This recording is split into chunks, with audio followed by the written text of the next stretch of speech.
Kinikilig ako, itong epekto mo. Kulang na lang tumakbo ako sa banyo. Nakakatakot ka, sumasobra ka. Nakatatak sa isip kong ngiti sa iyong mukha.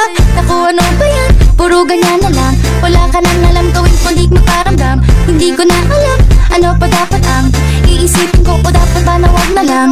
Tuwing gabi ka lang nag-text, maki-message ko walang effect. Nag-aantay ko